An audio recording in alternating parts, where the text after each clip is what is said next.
আমার খাজা বাবার কাছে, আমার মুঈনুদ্দিন চিশতি রাহমাতুল্লাহি আলাইহির কাছে সব মুসলমানেরা বলে বলে হুজুর আমরা বুঝতে পেরেছি আপনি হলেন একজন যোগ্যতম আল্লাহর ওলি, আপনি হলেন নাতেই রাসূল, আপনি হলেন একজন আল্লাহর ওলি।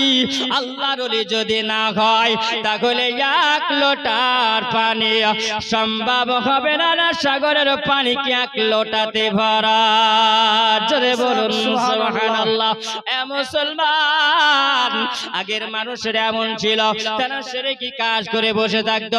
এ মুসলমান, আমার খাজা পাক তিনি বলেন আমি ওই সময় না সাগরের পানি চালু হয়েছিল। আমার ওমরে ফারুক আজমের জামানাতে একটা কথা বলি রে বাপ, সুবহানাল্লাহ, ঈমান তাজা হয়ে যাবে, ঈমান শক্ত হয়ে যাবে। আগের মানুষের এমন একটা প্রথা ছিল যে মিশরের সাত জমিনে, মিশরের ধরতিতে, যখন মিশরের সাত জমিনে, মিশরের ধরতিতে ওই নীল নদের পানি বছরে একবার শুকাইয়া যেত। বছরে শুকাইয়া যেত। এ মুসলমান, বছরে যখন একবার শুকাইয়া যেত ওই মানুষেরা করতো কি, নীল নদের পাশে একটা বড় একটা মেলা লাগিয়ে দিত। আর মেলা লাগিয়ে দেওয়ার পরে সুন্দরী সবচাইতে আরবের বুকে, ওই মিশরের বুকে সবচাইতে যেটা সুন্দরী মহিলা হবে ওই মহিলাটাকে তারা টাকা পয়সা দিয়ে খরিদ করে নেওয়ার পরে এত সুন্দর করে সাজাইয়া দিত। দুলহা করে সাজাইয়া দেওয়ার পরে, দুলহানি করে সাজিয়ে দেওয়ার পরে বাবারে ওই মহিলাটাকে এমন ভাবে সাজিয়ে নিয়ে যাওয়ার পরে, ওই মহিলাটাকে নীল নদের পাশে নিয়ে যাওয়ার পরে তাকে বলি দিয়ে দেওয়া হতো। গলাটা কেটে দেওয়ার পরে ওই রক্তটা যখন প্রবাহিত হতো, আর ওই রক্তের কারণে তারা বলতো যে ওই সময় একটা মহিলাকে বলি দেওয়ার কারণে আজকে এই নীল নদে জোয়ার আসবে।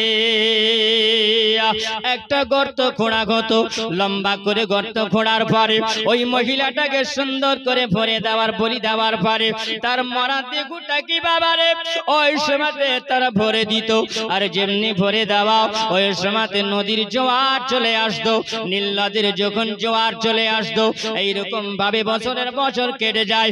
আর প্রতি বছরই একটা করে মহিলাকে তারা কতল করে ওই জায়গায় হত্যা করে ওই মহিলার শরীরে রক্ত গড়াইয়া দিত। এ মুসলমান, আজকে সিরিয়া নামক জায়গাতে মুসলমানেরা যখন খবর পেল, এই মুসলমানেরা খবর পাওয়ার পরে তারা দেখলো মিশরের সরজমিনে আসলো। আসার পরে দেখা গেল একটা নীল নদের পাশে বিশাল বড় মেলা দেওয়া হয়েছে। বিশাল বড় মেলা দেওয়াছে বলে কেন মেলা দেওয়া হয়েছে এই জায়গায়? আজকে দেখা যায় নীল নদীর পানি নাই, শুকাইয়া গেছে, জোয়ার আসে না। এ মুসলমান, তাহলে তারা সব খবর পাওয়ার পরে মুসলমানেরা যখন খবর পেল, আচ্ছা বলো কোনো খারাপ কাজ যদি হয় মুসলমান সাপোর্ট করবে না বাধা দিবে? জোরে বলবে না, বাধা দিবে না? দিবে না, বাধা দিবে বাবা। ওই সময় মুসলমানেরা আসার পরে বলল গে মিশরের গভর্নর তোমরা কি আসো বলো, আজকে তোমরা যে কাজটা করো আমাদের মুসলমান ধর্মে এটা চলবে না, এটা বড় দণ্ডনীয় অপরাধ হবে। একজন মহিলাকে আল্লাহ পাক এই পৃথিবীতে আল্লাহ পাঠিয়েছেন এত সৌন্দর্য করে, আর তাকে তোমরা বলি দিয়ে তাকে কতল করে তোমরা রক্ত গড়িয়ে দাও। না না না, এটা চলবে না, এটা হবে না। বলে আচ্ছা তোমরা কারা বলো? না বললাম আমরা মুসলমান। যখন বললো তোমরা যখন বাধা দাও তাহলে বলো আমাদের নীল নদে যে জোয়ার আসে না, নদীতে পানি আসে না, তাহলে আমরা পানি কোথায় পাবো বলো? যদি তোমরা পানি যদি দিতে পারো তাহলে আমরা এটা বন্ধ করে দিব। এ বাবাজি আমার সোনা মানিকেরা, এই খবরটা চলে গেল মদিনাতুল মুনাওয়ারা, যিনি হলেন খোলাফায়ে রাসূল হযরত উমর ফারুক আজমের কাছে গেল। উমর ফারুক আজমের কাছে যাওয়ার পরে বলল হুজুর এইরকম চিঠি লেখা হলো, মিশরের খবরগুলো সব জানিয়ে দেওয়া হলো। আমার উমর ফারুক আজম বললেন বাবা বসে যাও, আমি একটা চিঠি লিখে দিব, আর এই চিঠিটা তোমরা মিশরে পৌঁছে দেবে। এ বাবাজি আমার সোনা মানিকেরা শুনে যাও, আমার উমর ফারুক আজম তিনি বলেন ওই জায়গাতে চিঠিটা লেখা হলো। আর চিঠিটা লিখে দেওয়ার পরে বলা হলো বলে কাশিদের শোনা নাও, বলে চিঠি বাহানি বলা কাশিদ আমি উমর ফারুক আজম বলে দিলাম মিশরের জমিনে যাবে। মিশরের জমিনে যাবার পরে ওই যে নীল নদে যে জায়গাতে পানির জোয়ার আসে না, নীল নদীর মাঝামাঝি যাবে। আর নীল নদীর মাঝামাঝিতে যাওয়ার পরে বাবা ওই জায়গাতে একটা গর্ত করে এই চিঠিটাকে পুঁতে দেবে। আর চিঠিটাকে পুঁতে দেওয়ার পরে ও বাবারে কিছুক্ষণ পরে দেখা যাবে ওই জায়গাতে জোয়ার চলে আসবে। আর আমি ওবার বলে দিলাম যদি জোয়ার যদি না আসে তবে আমাকে আর একবার তোমরা খবর করে দিবা। এ মুসলমান দ্রুত বেগে কাশি চলে গেল। আর যেমনি চলে যাওয়া মিশরের সরজমিনে যাবার পরে ওই জায়গাতে মিশরের গভর্নরদেরকে বলা গেল, ও মিশরবাসীরা তোমরা শুনে নাও, যিনি কুমারে ফারুক আজম তিনার কাছে একটা চিঠি নিয়ে এসেছি। এই চিঠিটাকে তোমরা নীল নদের মাঝামাঝিতে তোমরা পুঁতে দাও।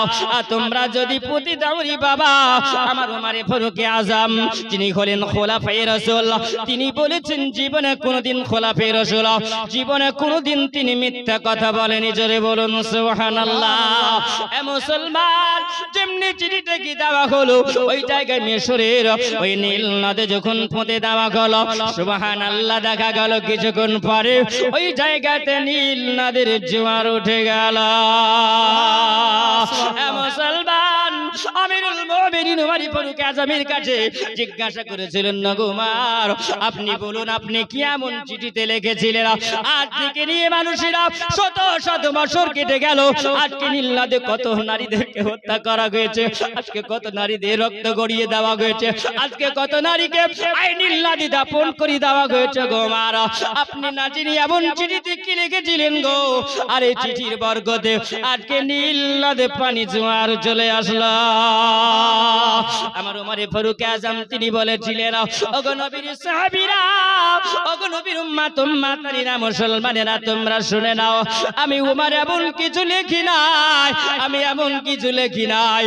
আমি ওই সময় চিঠির মধ্যে লিখেছিলাম, ওই চিঠির মধ্যে আমি লিখে দিয়েছিলাম আমি হলাম একজন খোলাফায়ে রাসূল, আমি হলাম একজন নবীর গোলাম। ওগো আল্লাহ তোমার বান্দা, আল্লাহ তুমি যাকে যেমন হুকুম করেছো আল্লাহ তোমার হুকুম সবাই মানে। জোরে বলো আল্লাহ তুমি যেই ফারিস্তাকে বলেছো এই আমার ফারিস্তারা তোরা দণ্ডায়মান হয়ে যা, নামাজের মধ্যে দণ্ডায়মান হয়ে আছে।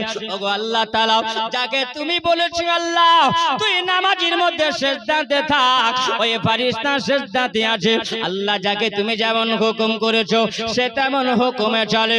আল্লাহ তুমি সূর্যকে বলো এ সূর্য উঠে যা, তো সূর্য উঠে যায়, সূর্য ডুবে যা, তো সূর্য ডুবে যায়। ওগো আল্লাহ পালাও তুমি তো বলেছো আল্লাহ এই পৃথিবীর জমিনে আল্লাহ তুমি দুটো নদী প্রবাহিত করেছো। জোরে বলো আল্লাহ পাক রব্বুল আলামিন এমন নহর আল্লাহ পাক দিয়ে দিয়েছেন, এই নহর বলো আজকে নদীর পানি কার হুকুমে চলে? জোরে বলবে না এ মুসলমান, কোন মাওলানার হুকুমে চলে না মোল্লার হুকুমে চলে, ও বাবা কোন না মানুষের হুকুমে চলে, নদীর পানিরা চলে আল্লাহর হুকুমে। জোরে বলুন সুবহানাল্লাহ। আল্লাহ তাআলার কাছে ওমর ফারুক আজম তিনি বলেন, আল্লাহ গো তুমি দুটো নদী আল্লাহ বানিয়েছো, ওই দুটো নদীর মধ্যে আল্লাহ তুমি এমন জোয়ার আল্লাহ রেখেছো। ওগো রব্বুল আলামিন আল্লাহ একটার পানি তুমি বানিয়েছো নোনা, আর একটার পানি তুমি বানিয়েছো মিঠা। সুবহানাল্লাহ। রহমানের মধ্যে আল্লাহ পাক একদম বলেছিল, এ বান্দা বান্দিরা তোমরা দেখো আল্লাহ পাকের নিয়ামতের চর্চা। ও বান্দারে তোমরা আল্লাহর নিকটে যখন দোয়া করবে আল্লাহ তাআলা অবশ্যই তোমাদের দোয়া কবুল করবে। জোরে বলা যাবে না সুবহানাল্লাহ। এবারে আমার সোনামানিকেরাও আমার ওমর ফারুক আজম তিনি বলেন, আল্লাহ একটা নদীকে তুমি বানিয়েছো, একটা নদীর জল তুমি বানিয়েছো, একটা নদীর পানি তুমি বানিয়েছো মিঠা, একটা নদীর পানি বানিয়েছো আল্লাহ তুমি নোনা। ওগো রব্বুল আলামিন আল্লাহ কিন্তু এই দুটো নদী একই সঙ্গে চলে। ওগো আল্লাহ তুমি তাদের মধ্যে এমন একটা অন্তরাল তৈরি করেছো আল্লাহ কেউ কারোর সঙ্গে মিশ হয় না, সবই একই সঙ্গে তারা চলে যায়। নোনার সঙ্গে মিঠা মিটে যায় না, মিঠার সঙ্গে নোনা মিল হয় না। ওগো আল্লাহ এই গঙ্গাটার নাম দেওয়া হয়েছে বাবা, আজকে মানুষেরা তার নাম দিল, এর নাম দিয়েছে গঙ্গা যমুনা। এটা হলো মানুষের দেওয়া। কিন্তু আমার আল্লাহ বলছে বান্দারে আমি আল্লাহ, তার আগে আমি আল্লাহ, তোমাদের নাম দেওয়ার আগে আমি আল্লাহ, তাকে যে আমি আল্লাহ সৃষ্টি করে রেখেছি। জোরে বলুন সুবহানাল্লাহ। আমার উমরে ফারুক আজম তিনি বলেন, ও গো আল্লাহ, তেলের সঙ্গে পানির যেমন মিল হয় না, মিল হয় তেলের সঙ্গে পানির মিল হয়, তেলের সঙ্গে পানির যেন মিল হয় না। আল্লাহ তুমি ওই রকম দুটো নদী একসঙ্গে চলে কিন্তু কাউরির সঙ্গে কারো মিল হয় না। ও আল্লাহ, তোমার হুকুমে যখন পানি চলে, আল্লাহ আমি ওমার গোলাম, আমি আল্লাহ তোমারই বান্দা, আমি নবীর গোলাম, একজন খলিফা। ও আল্লাহ, আমি তোমার হুকুমে আজকে নীল নদীর কাছে একটা চিঠি পাঠিয়ে দিলাম। ওরে নীল নদ শুনে নে, আমি তোর বুকে এমন একটা চিঠি লিখে পাঠালাম, তবে শুনে রাখ আমি হলাম একজন নাসিকে রাসূল। আমি ওমর, আমি তোরে বলি না আমার হুকুমে তোকে জোয়ার আনতে হবে, আমার হুকুমে তোকে আনতে হবে না।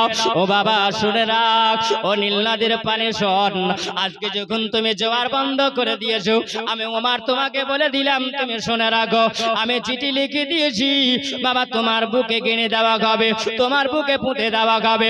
আজকে তোমার ইচ্ছাতে তুমি যদি জোয়ার নিয়ে এসো, তাহলে তোমাকে জোয়ার আনতে হবে না। আর বাবা শুনে রাখো, এই নীল নদীর পানি শুনে রাখ, আর তুমি যদি আজকে আল্লাহর হুকুমে যদি প্রবাহিত হও, আল্লাহর হুকুমে তুমি যদি জোয়ার চালাও, তবে তুমি আল্লাহর হুকুমে জোয়ার আনবে। নীল নদীর পানি বলেছেন আল্লাহ তাআলা, তোমার একজন গোলাম যখন চিঠি লিখেছে, আল্লাহ আমি নদী তো নিজের হুকুমে আমি চলি না, আল্লাহ তোমার হুকুমে আমি চলি। মুসলমান বলো, একজন খোলাফে রাসূলের হুকুম যদি আল্লাহ পাকের দরবারে কবুল হয়ে যায়, বলো আল্লাহর বান্দা যদি দোয়া করে আল্লাহ কি কবুল করবে না?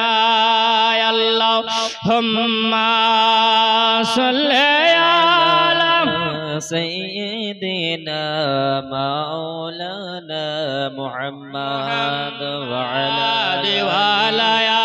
آل سيدنا مولانا محمد جنجري اللهم صل على سيدنا محمد صلى على محمدين صلى على محمد हर दम जबान से निकाला पाक नामे मोहम्मद। हमार गाड़ी हवाई चले, तेलेर गाड़ी तेले चले, हवार गाड़ी हवाई चले, तेलेर गाड़ी तेले चले। अरे बिना तेले चलाई गाड़े, बिना तेले चलाई गाड़े, नबी सुलाइमान नाम रसाई मुसलमान। ए बाबा जी ने আমার সোনা মানিকেরাও, আমার খাদে পাকে মুসলমানেরা বলল, ওগো আমার আল্লাহর ওলি, আমরা দেখি এই জায়গায় আনার সাগরের পানি যখন বন্ধ হয়ে গেছে, আনার সাগরের পানি তো আর নাই, আপনার লোটার মধ্যে সম্ভার হয়েছে। ওগো আল্লাহর ওলি গো, আমরা সবাই যে আপনার কাছে নবীর কলমা পড়ে আমরা মুসলমান হয়েছি, আমাদের পানির দরকার আছে, আমাদের গোসলের প্রয়োজন আছে, আমাদের রান্না বান্নার ব্যাপার আছে। ওগো আল্লাহর ওলি গো, আপনার লোটার পানি যদি আপনি আনার সাগরে ছেড়ে দেন, আবার পুনরায় ভর্তি হয়ে যাবে। আমার আল্লাহর ওলি তিনি আমার খাদে পাক তিনি বলেন, ওই জায়গাটি লোটাতে বলা গেল বিটা ফখরুদ্দিন, যেখান থেকে পানি নিয়ে এসেছো আবার তুমি পানি ওয়াপসি করে দাও, তুমি পানি দিয়ে দাও। আবার ফখরুদ্দিন রহমাতুল্লাহ আলাইহি তিনি ওই জায়গায় লোটাটা নেওয়ার পরে বাবা ওই জায়গাতে তখন নিয়ে গেলেন আপনি নিয়ে যাওয়ার পরে যেমনি আনা সাগরে ছেড়ে দেওয়াও এ বাবা রে সোনা মানে দেখো আনা সাগরের পানে আবার যেন ভর্তি হয়ে গেল পেত্তিরাজের মাথা খারাপ হয়ে গেল যখন পেত্তিরাজের মাথা খারাপ হয়ে যাওয়া এ বাবা তারা বলল মুসলমানের জন্য দোকান সব বন্ধ করে দাও মুসলমানের জন্য সব কিছু বন্ধ করে দেওয়া হবে মুসলমানেরা কেমন করে রান্না করবে রাত্রি বেলাতে মুসলমানেরা জব্দ করতে হবে তাদের জন্য লাইটের ব্যবস্থা যখন হয় বলে তারা লাইটের ব্যবস্থা কি করে করে এ বাবা তখনকার জামানাতে বাবা চারাক ছিল না চারাক হারিকেল ছিল এখন যদি হারিকেল ধুনি পাওয়া যাবে না বাড়িতে এ বাবা শোনা মানে দেখো আমার খাজে পাক ওই জায়গায় যখন চারাক তিনি জ্বালাতেন হঠাৎ করে যেন তেল শেষ হয়ে গেল সবাই বলছেন বলে হুজুর আমাদের কাগাম খাজা হয়ে গেছে বলছে বেটা কি হয়েছে বলো বলছেন আজকে আমরা রাত্রি বেলাতে যে আল্লাহর ইবাদত করব আমরা কি এই জায়গাতে রাত্রি বেলাতে যখন আমরা থাকব আমরা তো অন্ধকারে থাকতে পারবো না আমাদের চারাক জ্বালাতে হবে হারিকেলটা জ্বালাতে হবে আমাদের তো তেল নাই আমরা তেল কোথায় পাবো আমার খাজে পাক তিনি বললেন বাবা দোকান থেকে খরিদ করে নিয়ে এসো এ বাবা দোকানে যাওয়া হলো কোন দোকানদার তেল মুসলমানদেরকে দেওয়া হবে না কারণ পেত্তিরাজের তরফ থেকে সব দোকানদারদেরকে বন্ধ করা দিয়েছে আমার খাজে পাকের কাছে আসার পরে বলো গলো বাবা আমাদের যে সব তেল বন্ধ করে দেওয়া হয়েছে আমরা কেমন করে আজকে রাত্রি বেলাতে আমরাও আজকে চেরাগ আমরা জ্বালাবো হারিকেল কেমন করে জ্বালাবো আমার খাজা পাক তিনি বলেন এ বাবা শোনো তোমরা সবাই ড্রামগুলো নিয়ে এসো যখন নিয়ে আসা হলো আমার খাজা পাকের কাছে পানি নিয়ে এসে হাজির করে দেওয়া হলো আমার খাজায় পাক ওজিফা পাঠ করে ইসমে আজম তিনি পাঠ করে নেওয়ার পরে এ বাবার ইসমে আজমের বরকতে ওই পানি যেন তেল হয়ে গেল সুবহানাল্লাহ বেশক খাজা পাকের হলো এটা কারামাত এ বাবা যারা তেল দেয়নি আমার খাজা পাক তিনি কারামাত দেখিয়েছিলেন তাদের ড্রাম গুলো সব পানিতে ভর্তি হয়েছিল বাবা এ বাবা রে সোনা মালিক আমার খাজা পাকে দেখো আজকে ইসলামের তিনি আলো জানিয়েছেন ও মুসলমান আমার খাজা পাক কেমন তিনি কষ্ট করেছিলেন এ বাবা শুনে যাও গো মা খালা রাতের বেলাতে মা আমার খাজা পাকে জব্দ করার জন্য মুসলমানদেরকে জব্দ করে দেওয়ার জন্য ওই তারা ওই সময় পেত্তিরাজের মানুষেরা তারাও কত ষড়যন্ত্র তারা করেছিল আজকে মুসলমান ভারতবর্ষের বুকে বাবা রে এ মুসলমানের উপরে কত অত্যাচার হয় বাবা আজকে নতুন নয় রে বাবা আজকে নতুন নয় মুসলমানের উপর অত্যাচার হয়েছে হয়ে যাবে কিয়ামত পর্যন্ত হবে কিন্তু বাবা ঈমান যদি মজবুত হয় মুসলমানের চুল পরিমাণ ক্ষতি করতে পারবে না এ বাবা ভারত খাজাও দুনিয়ার খাজাও এ ভারতের রাজা ভারত কারো বাবার নয় কারো বাবার নয় রে ভারত খাজা বাবা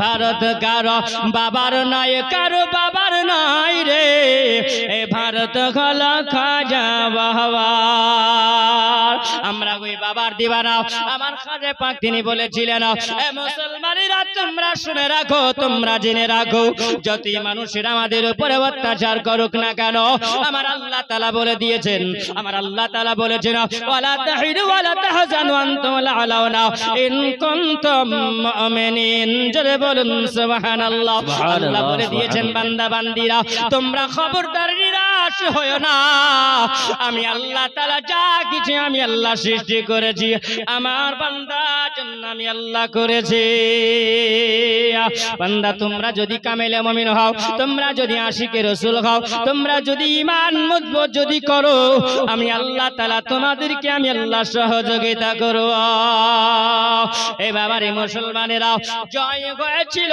মুসলমানেরা জয়ের পতাকা উড়িয়ে থাকবে জোরে বলুন সুবহানাল্লাহ এ বাবা আজকে দেখা যায়, শোনা যায়, খবরের পেপারে পাওয়া যায়, আজকে কোথাও যেন মুসলমানকে মেরেছে, আজকে মুসলমানের উপরে অত্যাচার হয়েছে, আজকে কোরআন জ্বালিয়ে দেওয়া হয়েছে, কোরআনকে পুড়িয়ে দেওয়া হয়েছে।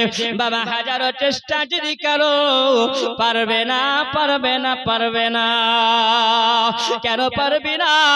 আমার আল্লাহ তাআলা আমার নবীকে জানিয়েছিলেন বলে, হাবিবা, আপনাকে তারা কতল করার জন্য, আপনাকে তারা মার্ডার করার জন্য কত তারা হাজারো চেষ্টা করলো নবী গো, কিন্তু আমি আল্লাহ যে আপনাকে হেফাজতে রাখবো।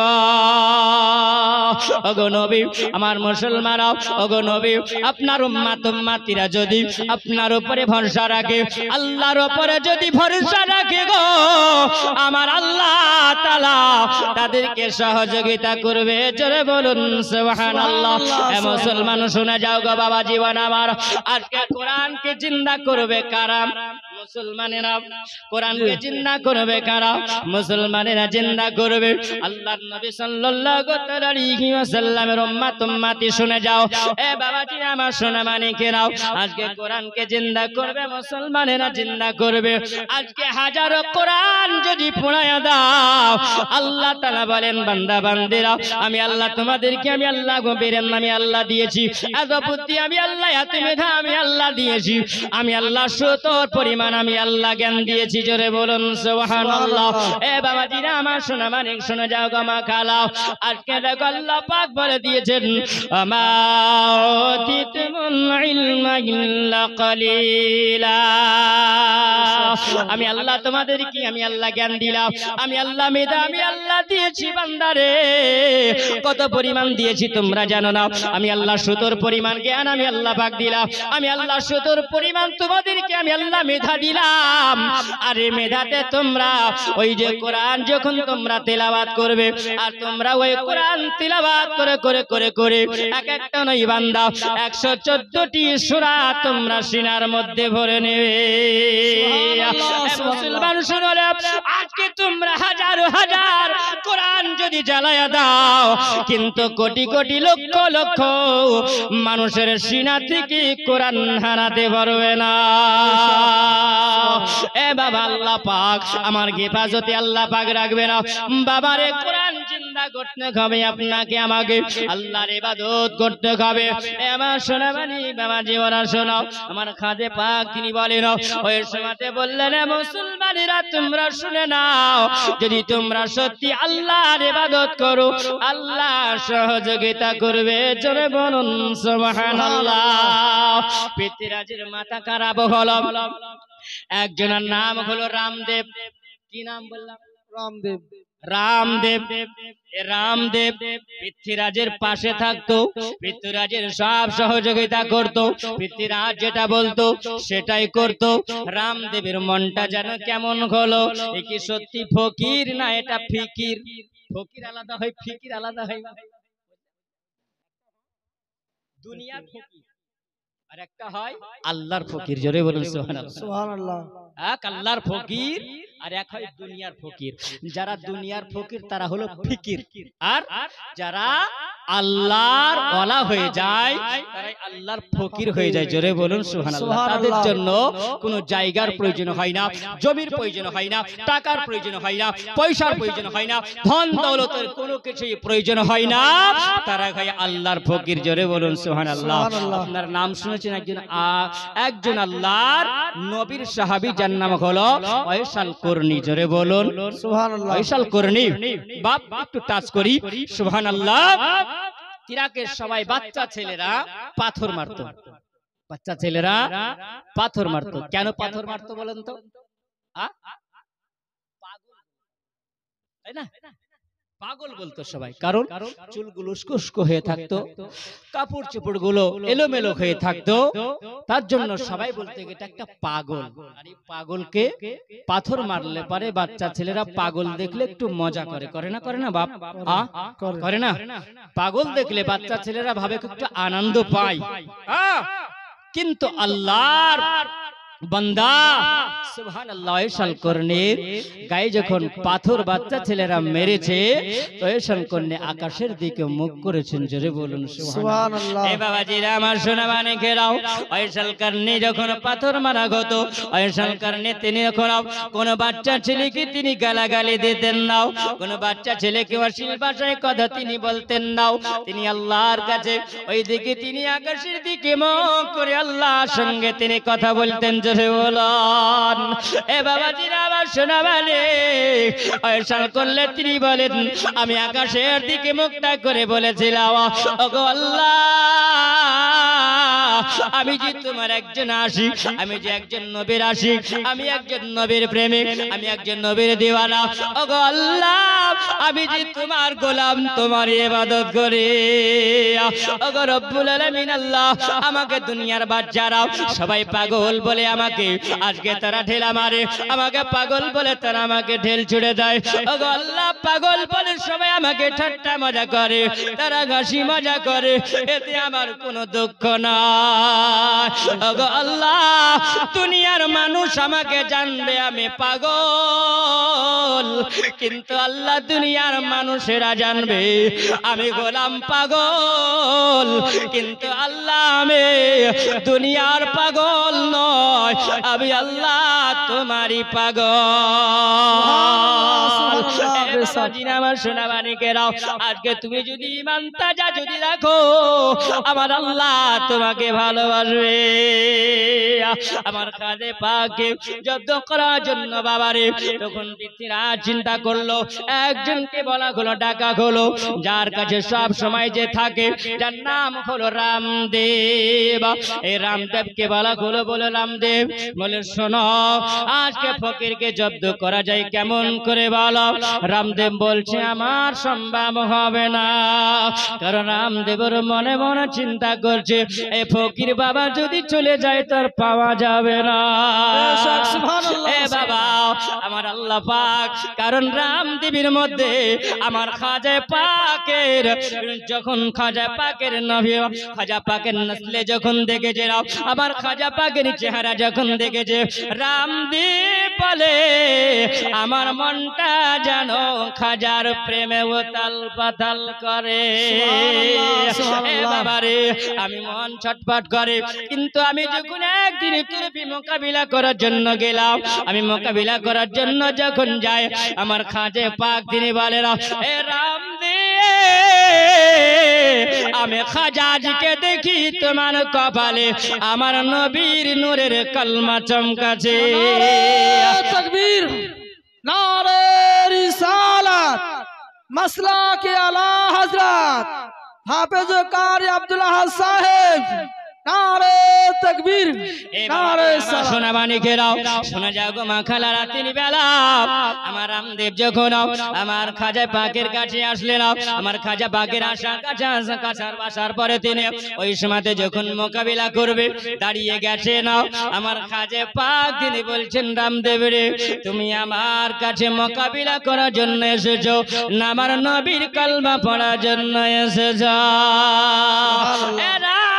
শোনো আজকে হিন্দুস্তানের বুকে আজকে হিন্দুস্তানের মাটিতে দিল্লির সার জমিনে আমি খাজা পাক এসেছি আমি তুমি যে আমার সামনে দাঁড়িয়ে আছো তো আমি যে দেখতে পাই রামদেব তুমি আমার সঙ্গে কি মোকাবিলা করবে তুমি আমার সঙ্গে কি লড়াই করবে আমি যে দেখতে পাই রামদেব তোমার দিলের মধ্যে নবীর আলো লুকিয়ে আছে আমার নবীজি আলো দেখতে পাওয়া যায় এ রামদেব বলো ওই সময়তে যেমনি বলা বাবা রামদেব বলে বাবা আমি পৃথ্বীরাজের কথা দিয়ে এসেছি তোমার সঙ্গে লড়াই করব না না যার নুন খায় তার গুণ গাইতে হবে না এই বাবা রামদেব বলে আমি যে এখন পৃথ্বীরাজের নুন খাই তাহলে তোর গুণটা গাইতে হবে তবে আমি সুযোগ পেয়েছি এখন আর শোনা যাবে না গুণ গাওয়া যাবে না আমি যে পৃথ্বীরাজের চাইতেও আপনার কাছে আমি আল্লাহ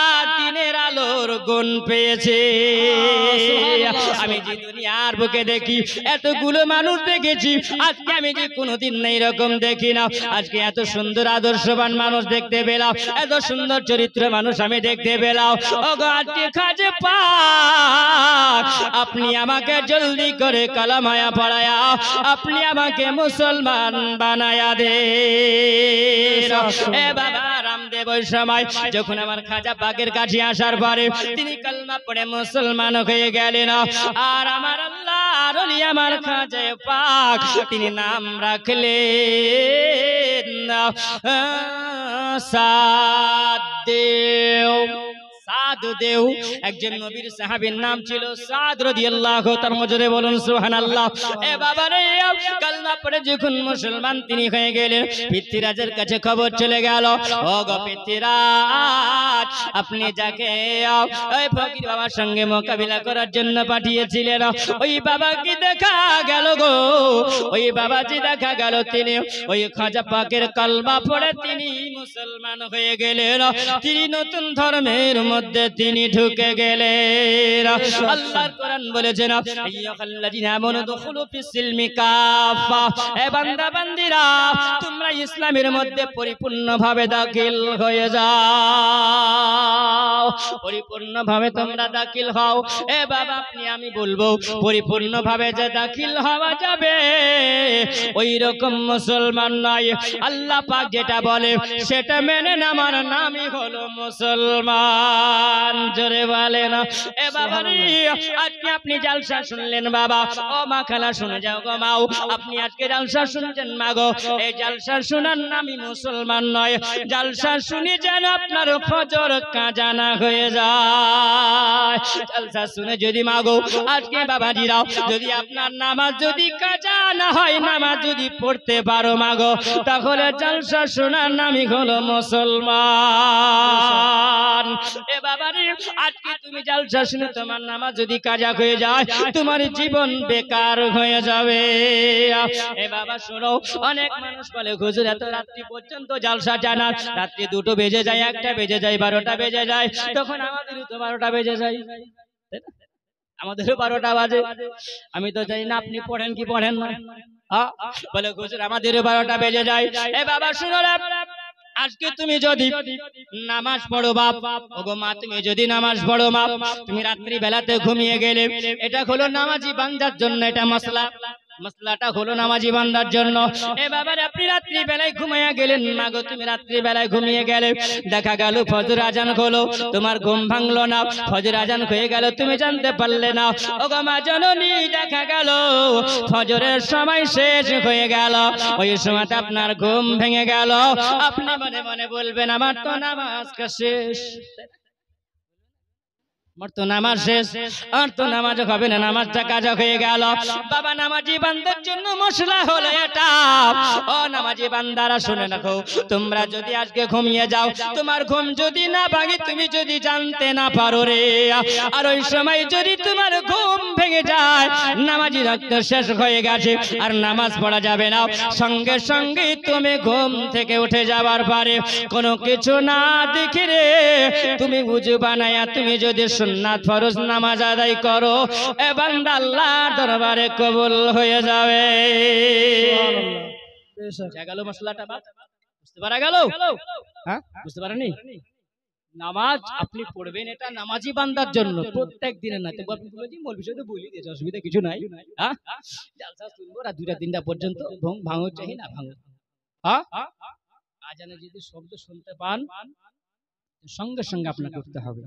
আল্লাহর নবী বলছেন 3টা কাজ তোমরা তাড়াতাড়ি করিও, জোরে বলুন সুবহানাল্লাহ। 3টা কাজ তোমরা তাড়াতাড়ি করো। কি 3টা কাজ? 1 নম্বরের কাজ হলো নামাজ তোমরা তাড়াতাড়ি পড়বে, জোরে বলেন সুবহানাল্লাহ। কেমন তাড়াতাড়ি? ভাই রমজান মাসে তারাবির মতো লয়, মানুষ ভাবে তারাবি তার মানে তাড়াতাড়ি। আলহামদুলিল্লাহ রাব্বিল আলামিন রহমান রহিম মাঝে মাঝে তো আল্লাহ দিয়ে শেষ, তাই না? ওরকম তাড়াতাড়ি নয়, ওই তাড়াতাড়ি পড়িও যখন ওয়াক্ত চলে আসবে, সময় হয়ে যাবে, তখন নারে তাকবীর, নারে রিসালাত, মাওলানা আব্দুল্লাহ চতুর্বেদী সাহেব।